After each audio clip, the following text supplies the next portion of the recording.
2 Samuel chapter 8 details David's military campaigns and his expansion of the Israelite kingdom during his reign as king. Under David's leadership, Israel achieves numerous victories and establishes its dominance in the region.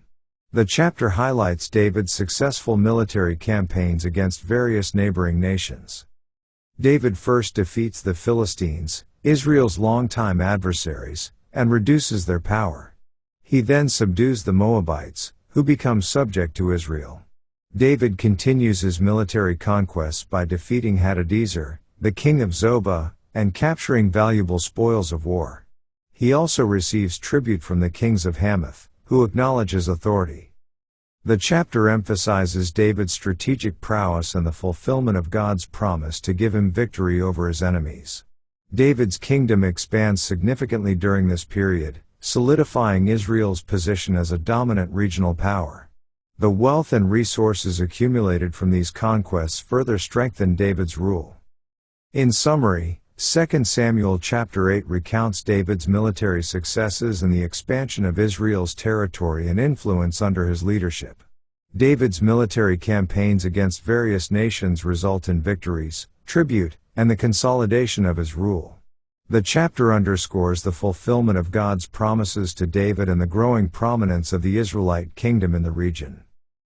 Let's now read 2 Samuel chapter 8. And after this it came to pass, that David smote the Philistines, and subdued them, and David took Methi-Gamma out of the hand of the Philistines.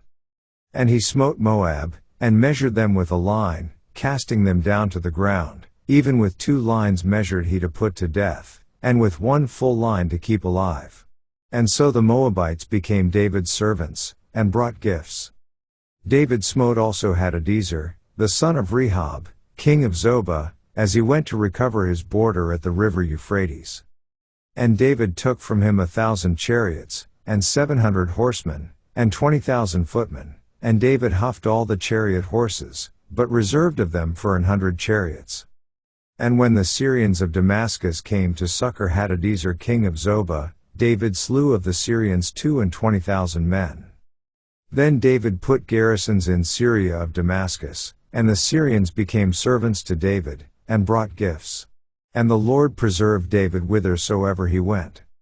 And David took the shields of gold that were on the servants of Hadadezer, and brought them to Jerusalem. And from Betah, and from Berothai, cities of Hadadezer, King David took exceeding much brass. When Toi king of Hamath heard that David had smitten all the host of Hadadezer, then Toi sent Joram his son unto King David, to salute him, and to bless him, because he had fought against Hadadezer, and smitten him, for Hadadezer had wars with Toi.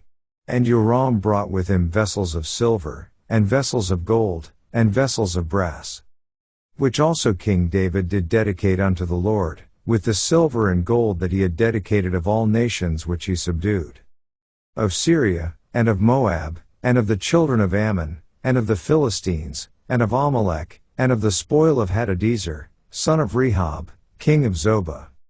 And David gat him a name when he returned from smiting of the Syrians in the valley of Salt, being 18,000 men. And he put garrisons in Edom, throughout all Edom put he garrisons, and all they of Edom became David's servants. And the Lord preserved David whithersoever he went. And David reigned over all Israel, and David executed judgment and justice unto all his people. And Joab the son of Zeruiah was over the host, and Jehoshaphat the son of Ahilud was recorder. And Zadok the son of Ahitub, and Ahimelech the son of Abiathar, were the priests, and Sariah was the scribe. And Benaiah the son of Jehoiada was over both the Kerethites and the Pelethites, and David's sons were chief rulers.